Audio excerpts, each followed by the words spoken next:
আসসালামু আলাইকুম প্রিয় দর্শক, আশা করছি মহান আল্লাহর রহমতে সবাই ভালো আছেন। এইমাত্র আবহাওয়া অধিদপ্তর থেকে পাওয়া সবচেয়ে বড় গুরুত্বপূর্ণ খবর, এবার মে মাসেই আঘাত আনতে পারে ঘূর্ণিঝড় রিমাল। সামনে সোমবার থেকে আবহাওয়া হতে পারে বিরাট পরিবর্তন। এছাড়াও আগামী 24 ঘন্টার মধ্যে বাংলাদেশের বিভিন্ন জেলায় বিক্ষিপ্ত কালবৈশাখী ঝড় বৃষ্টির পূর্বাভাস, পাশাপাশি কয়েকটি জেলায় হতে পারে ভারী বৃষ্টি, এমনটাই জানাচ্ছেন আমাদের আবহাওয়া অধিদপ্তর। আজ ও আগামীকাল কোন কোন জেলার আবহাওয়া কেমন থাকতে পারে জানিয়ে দেব বিস্তারিত, আমাদের সাথেই থাকুন। আর এরকম ইন্টারেস্টিং সঠিক খবর পেতে আমাদের চ্যানেলটিকে অবশ্যই সাবস্ক্রাইব করে পাশে থাকা বেল আইকনটি এনেবল করে দিতে ভুলবেন না। তো চলুন শুরু করা যাক। আবহাওয়ার পূর্বাভাসে বলা হয়েছে আগামী 2 দিন সারা দেশে ঝড় বৃষ্টি হতে পারে। একই সঙ্গে কোথাও কোথাও বিক্ষিপ্তভাবে ভারী বৃষ্টি হতে পারে। তবে মঙ্গলবার থেকে বৃষ্টিপাতের প্রবণতা কমে যেতে পারে বলে জানিয়েছেন আবহাওয়া অধিদপ্তর। এছাড়াও গতকাল রাত থেকেই দেশের অধিকাংশ স্থানে দমকা বাতাস সহ বজ্র সহ বৃষ্টি হচ্ছে।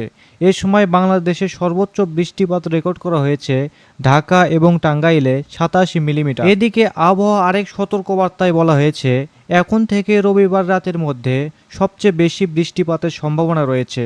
তা হলো রংপুর, রাজশাহী, ময়মনসিংহ, খুলনা, বরিশাল ও ঢাকা বিভাগের অধিকাংশ জেলায় এ সময় বিক্ষিপ্ত বজ্রসহ কালবৈশাখী ঝড় ও ভারী বৃষ্টি হতে পারে। তবে আগামী 14 তারিখ থেকে ঝড় বৃষ্টির প্রবণতা কমে আসতে পারে এবং একই সঙ্গে তাপমাত্রা কিছুটা বেড়ে আর্দ্রতাজনিত ব্যবসা গরম বাড়তে পারে। এছাড়াও বাংলাদেশের আবহাওয়াবিদ AKM নাজমুল হক জানান, আজ সকাল 9টা থেকে পরবর্তী 24 ঘন্টায় রংপুর, ঢাকা, রাজশাহী, ময়মনসিংহ ও সিলেট বিভাগে কিছু কিছু জায়গায় এবং খুলনা, বরিশাল ও চট্টগ্রাম বিভাগের 2-1 জায়গায় অস্থায়ীভাবে দমকা ঝড়ো হাওয়া সহ বৃষ্টি অথবা বজ্র সহ বৃষ্টি হতে পারে। সেই সঙ্গে কোথাও কোথাও বিক্ষিপ্তভাবে শিলাবৃষ্টিও হতে পারে। এই সময় দিন এবং রাতের তাপমাত্রা প্রায় অপরিবর্তিত থাকতে পারে।